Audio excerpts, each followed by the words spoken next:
Hey guys, welcome back to the Tough Love Podcast with Dr. John O'Connor. Today's podcast is all about finishing what you started. So probably about a year and a half into this whole journey, I have committed to doing my first show, but more importantly, it was more of a reflection on myself looking back of how many projects I've started and not got done. And, yes, people could look at you and say, yes, you always work out, but this is really for the people that are in this industry or in this business could only understand. It's different when you're zeroing in or dialing in on the perfect presentation of what these judges and what they want for these physique shows. And for me, the one thing that I've always said to patients, friends, athletes that I train is trainers and coaches are accountability measures. You put them in place like, yes, I'm disciplined. No, you do not have to tell me to do things. I will get it done. But sometimes you need to realize that, like, for instance, yes, my diet looks great. Well, I have an exercise physiology grad with 10 years experience in, bodybuilding prep. And he has changed all my meals into, grams and measured and ounces and a balance of protein, carbohydrates, fat, and a whole array of vitamins and whatnot, as well as, varying levels of hydration. For me, it's not about the vanity side of that. It's about the dedication, sacrifice, commitment, and probably most importantly, execution. I've been spending so many hours per week, probably for the last 8 weeks, digging as deep as I can into as many podcasts I can on leaders, coaches, the one percenters, the outliers, whether it's Bedros, Andy Elliott, which I'm going to see later in the week, Ed Milet, there's so many that I like. And of course, like guys that are the GOATs that have been doing it for, decades, like Tony Robbins. And, one of the biggest things is I really, and by the way, I'm sorry about that because another one that I always miss and I've been preaching like crazy about is Alex Hormozi. I think he's also fantastic. But, I think that, these guys give you thought patterns or ideas that you can follow and make them your own. Why does this matter with regards to nutrition and the fitness and everything I'm doing? This is a business plan.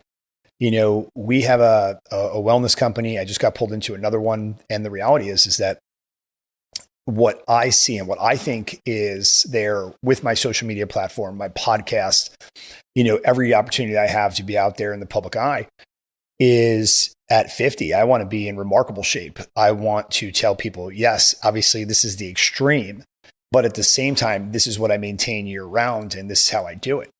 And one thing that I would say that I strongly urge for anybody looking to level up in business, life, personal relationships, and fitness is, if it's not a life coach or a business coach or a trainer, then, if you're going to do it on your own first, set a deadline, right? Give yourself 30 days to finish, a punch list of things. If you don't do it, well, give yourself a grade, give yourself a failing grade and say, hey, the punishment now is that you hired a trainer, you hired a nutritionist, you hired a coach to hold you accountable for what you thought you could do on your own. Why are these things important? One of the things, reasons why I had picked going out to Andy Elliott is he is a badass at calling you out and really calling yourself out in that when he's going at you, he's asking you or demanding from you, are you giving your personal best? Are you doing what you need to do to be your best for you, for your family, for your loved ones, your boyfriends, your girlfriends, your mom and dad?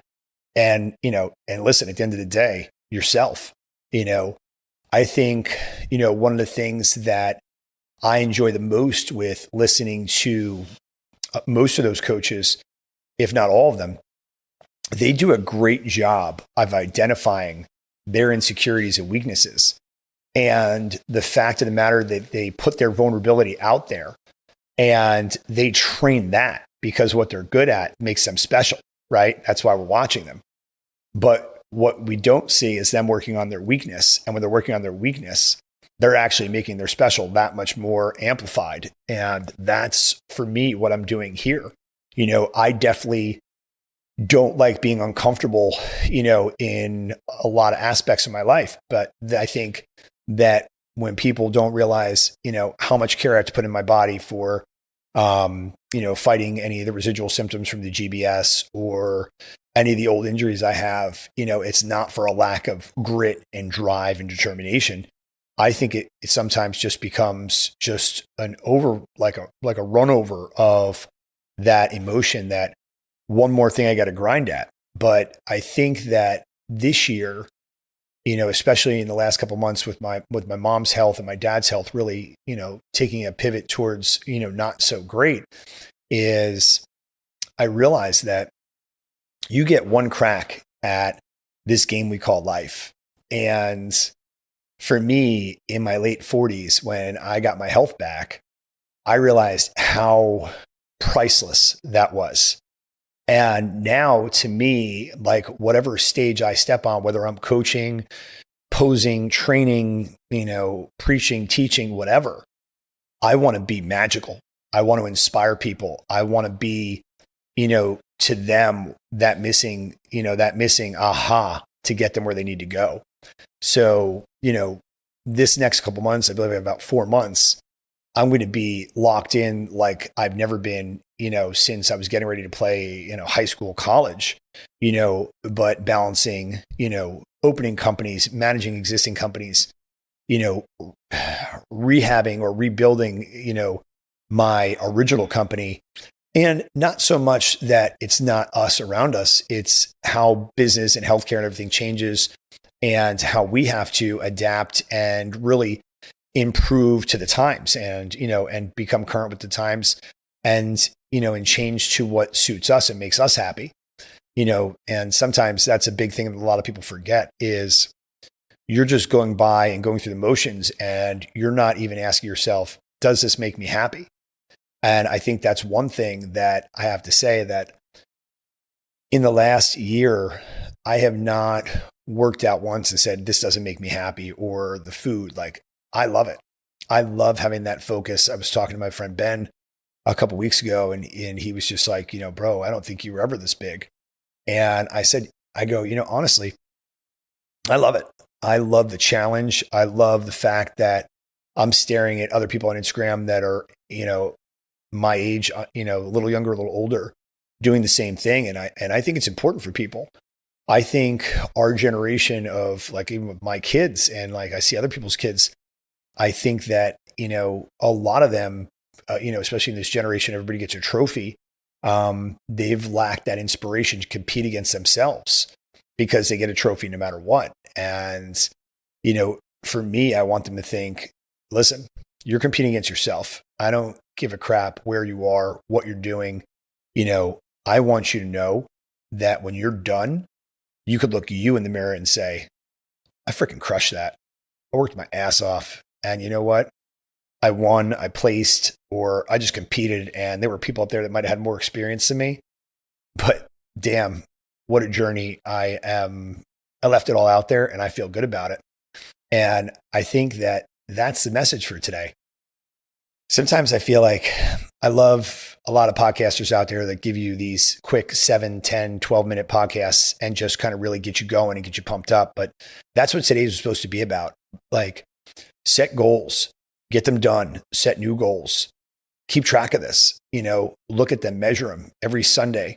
For me, it's Wow Wednesday. I like to look at my goals every Wednesday to see where I started a week ago, 2 weeks ago, 3 weeks, a month, and measure my accountability, hold myself accountable. How am I doing? And whether it's a water challenge, make sure I take my vitamins, making sure, I'm doing what I'm supposed to be doing to get where I want to go. Because I think the biggest thing that should be your takeaway from, a feel-good podcast like this one today is, if you say you're going to do something, timeline it, set a start date, set a, whether it's a race, it's a competition, it's a fitness show, it's a trip that you're going somewhere and you want to look good, and set a 4 week, if it's 12 weeks out, set a 4 week, 8 week, and an 11 week goal because you're going that 12th week, and hold yourself accountable. Let me tell you something. The one thing that I've noticed, business is better. My relationships are better.